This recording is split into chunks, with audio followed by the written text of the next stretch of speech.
चलिए आज जो हम लोग जो है द्विघात समीकरण शुरू करेंगे क्लास 10 का। इसमें देखोगे क्या कि द्विघात समीकरण का एक अपना इतिहास है, ठीक ना। इसमें जो है सबसे पहले जो है ऐसा कहा जाता है कि बेबीलोन वासियों ने जो है द्विघात समीकरण का हल किया था, लेकिन और भी मान्यता है कि यूनानी गणितज्ञ जैसे यूक्लिड ने जो है लंबाई ज्ञात करने के लिए जो है ज्यामिति विधि को विकसित किया था, जिसे आज हम लोग जो है द्विघात समीकरण के नाम से जानते हैं। उसमें वो ज्यामितीय रूप से व्यक्त किया था। उसी तरह से भारत में अगर माने तो ब्रह्मगुप्त और श्रीधराचार्य जो थे भारत के हैं, जो कि ब्रह्मगुप्त ने जो है ax² + bx = c के रूप में द्विघात समीकरण को हल करने का स्पष्ट सूत्र दिया था। और बाद में श्रीधराचार्य ने जो है 1025 ईस्वी में जो है एक सूत्र का प्रतिपादन किया था, जिसे हम लोग द्विघाती सूत्र या श्रीधराचार्य का नियम या श्रीधराचार्य का रूल कहते हैं। तो ये जो है जैसे मान लेते हैं कि हमारा जो है ये मानक रूप है द्विघात समीकरण का, ठीक ना। द्विघात समीकरण का मानक रूप अगर पूछेगा तो बताना है ax² + bx + c = 0, जहाँ पर कि a 0 नहीं होना चाहिए। अगर a 0 हो गया तो द्विघात समीकरण रहेगा नहीं, ठीक ना, क्योंकि तुम्हें पता है कि द्विघात समीकरण में जो चर का महत्तम मान होना चाहिए 2 होना चाहिए। इसीलिए जो है यहाँ पर अगर मान लेते हैं ये 0 हो जाएगा तो ये खत्म हो जाएगा, तो बचेगा वो एक चर वाले रैखिक समीकरण हो जाएंगे। इसीलिए जो है यह 0 नहीं होना चाहिए, ठीक है। अब जो है यहाँ पर देखें तो यहाँ पर जो है ax² + bx + c = 0, तो यहाँ पर द्विघात सूत्र हो जाएगा तुम्हारा x अगर निकालना है यानी चर का मान निकालना है या हल निकालना है तो -b + -√b² - 4ac = 2a होता है। इसमें जो है जो रूट निकलता है उसमें एक अल्फ़ा और एक बीटा होगा। तो अल्फ़ा प्लस वाला होता है -b + √b² - 4ac / 2a, और यहाँ बीटा जो होगा माइनस वाला -b - √b² - 4ac / 2a। यहाँ पर जो है एक चीज़ और देखोगे, ये अल्फ़ा और बीटा निकल जाएगा, ये मूल कहलाएगा द्विघात समीकरण का मूल या हल।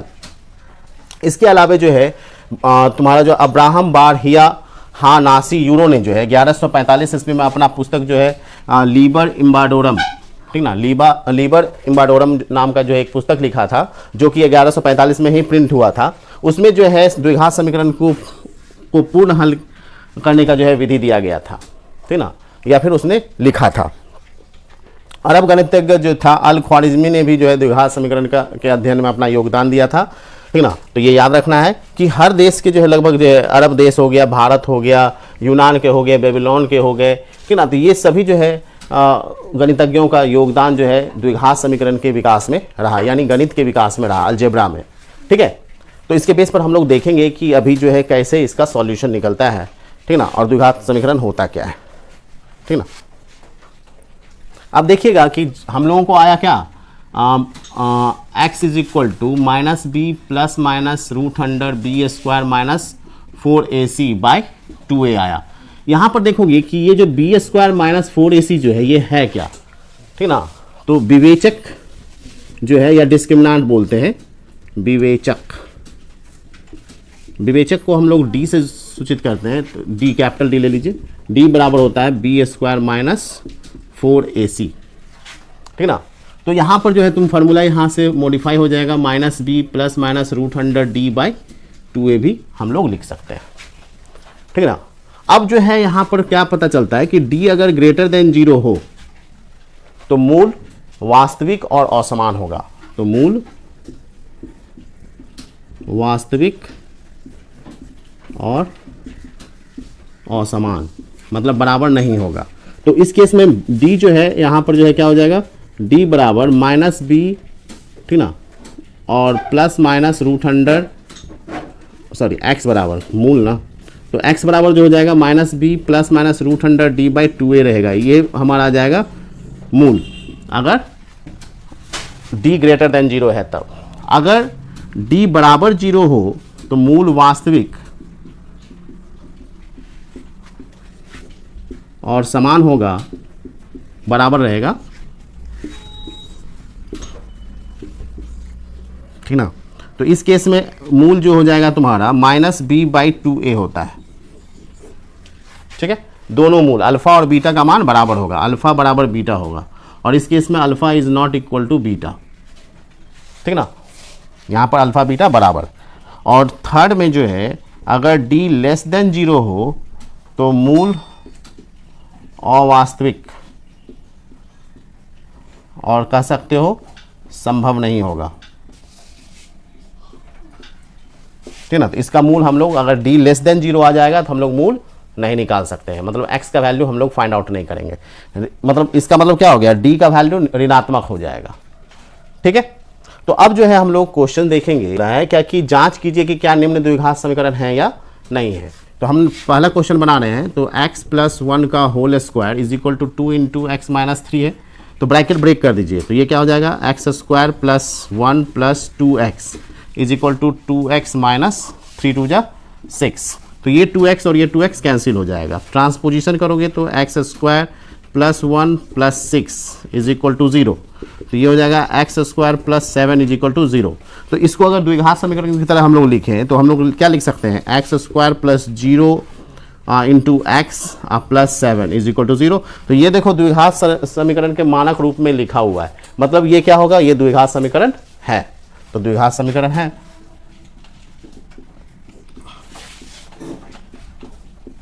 उसी तरह से अगर हम लोग दूसरा क्वेश्चन बनाएं तो x - 2 × x + 1 is equal to x - 1 × x + 3, तो ये क्या हो जाएगा, गुना करो, तो ये हो जाएगा x² + x - 2x - 2 is equal to x² + 3x और -x और -3, तो ये आ जाएगा x² कट जाता है यहाँ पर, यहाँ हो जाएगा -x -2 is equal to 2x - 3।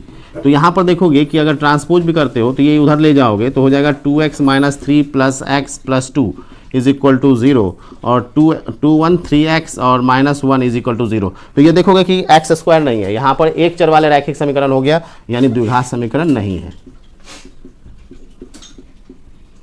समीकरण नहीं है। तो इस तरह से जो है हम लोग ब्रेक करके बना लेंगे। ठीक है, नंबर क्वेश्चन है द्विघात समीकरण के रूप में लिखना है, इसको हल नहीं करना है। 4.1 में क्या करना है, इसको सिर्फ समीकरण बना के छोड़ देना है। तो एक आयताकार भूखंड का क्षेत्रफल जो है 528 मीटर स्क्वायर है और क्षेत्र की लंबाई चौड़ाई के 2 गुने से 1 अधिक है। ठीक है, तो हमें भूखंड की लंबाई और चौड़ाई ज्ञात करना है। तो मीटर में दिया हुआ है तो मान लेते हैं, जो नहीं दिया हुआ मान लेते हैं। माना कौन छोटा है, क्षेत्र की लंबाई चौड़ाई से 2 गुना है, तो चौड़ाई छोटा हुआ, चौड़ाई मान लीजिए। माना चौड़ाई बराबर x, तो लंबाई कितना बोल रहा है, लंबाई चौड़ाई के 2 गुने से 1 अधिक है, तो 2 गुना करोगे 2 गुने से 1 अधिक हो गया 2x + 1, इसका लंबाई हो गया। अब क्षेत्रफल जो हो जाएगा, आयत का क्षेत्रफल लंबाई गुना चौड़ाई, तो हो जाएगा तुम्हारा क्या 2x + 1 इंटू x, और क्षेत्रफल जो दिया हुआ है आपको 528, नहीं तो मल्टीप्लाई कर दीजिए, हो जाएगा 2x² + x बराबर 528, इसको इधर कर लीजिए 2x² + x - 528 बराबर 0 हो गया द्विघात समीकरण का मानक रूप में। ठीक है ना, इतना करके छोड़ देना है। ठीक है, कोई दिक्कत, तो आप बना लोगे तो 4.1